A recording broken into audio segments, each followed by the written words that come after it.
cities around the country are breaking records. Oh, it's not for job growth, graduation rates, or anything hopeful like that. They're breaking records for documented homicides and shootings. It's gotten so bad that cities like Baltimore, in a desperate and dim-witted attempt to slow the number, have turned to calling for ceasefires.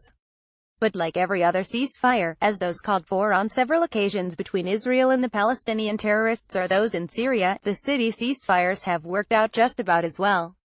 However pointless warring faction ceasefires are, Baltimore's was much worse. Between nations or factions, the two sides at least publicly feint at agreeing to halt the killing. Baltimore community leaders had called for a 72-hour ceasefire this past weekend using the hashtag Baltimore a ceasefire on social media. They received no affirmation of cooperation from anyone. Yet this they hoped would do the trick. Twitter virtue signaling always does. And by always, I actually mean never. For those unfamiliar, virtue signaling is the popular modern habit, mainly through lame Twitter hashtag campaigns, of indicating that one has virtue merely by expressing disgust or favor for certain political ideas, cultural happenings, etc. Michelle Malkin explains it as easy advertisements and maudlin displays of one's resolute opposition to an unidentified something that must be stopped somehow by unspoken means. It is also an effort for those with no identity of their own to identify with and involve themselves in a crisis without ever having to actually do anything, like taking a selfie in front of a shooting victim's memorial wall.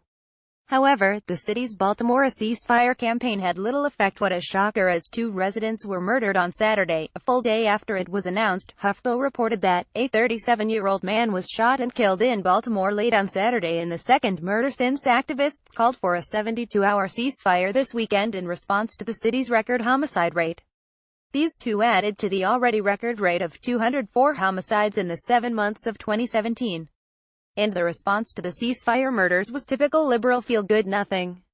The organizers took to Facebook, another virtue-signaling forum, to say, "It's not that we either keep celebrating life this weekend or honor the life that has been lost to violence today," the post read. "We will honor the life that was lost to violence, and raise our vibration even higher, and keep celebrating life." They forgot, as they keep celebrating life, to also thank city leaders for making Baltimore a sanctuary city. With sanctuary status, unvetted refugees and illegals are free to join MS-13 and other cartel gangs, which have taken over entire neighborhoods. Yet as bad as Baltimore is, no city can hold a candle to Mayor Rahm Emanuel's Chicago, the crown jewel of violence and excuses. Its murder rate is more than double New York City and Los Angeles combined. 2016 ended with 781 murders. As of August 6, Chicago has already seen 417 murders. According to a homicide database compiled by the Chicago Sun-Times, at least 2 homicides have occurred per day so far in 2017. Yet instead of cracking down on gangs and illegal aliens, Chicago is also a proud sanctuary city. Leftist city leaders merely complain about rundown and closed schools, the lack of mental health care and economic investment. That's code for tax and spend. They are also quick to point to the same old tired argument of blaming the guns. City leaders claim that comparatively weak gun laws in the neighboring states of Indiana and Wisconsin facilitate a flow of illegal guns into the city. Yes, their great concern is for the flow of illegal guns. Yet they have no concern with the free flow of illegal alien gang members into the city. You know, the ones who use these illegal guns. Blame the inanimate object, not the user.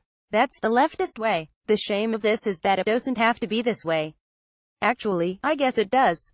As long as leftist radicals control these cities, there will be no other way.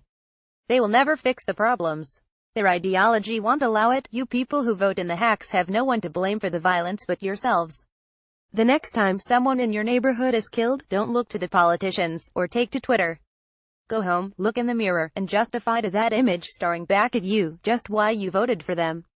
Close window loading. Please wait, this may take a second or two. Enjoy reading, share it with your friends.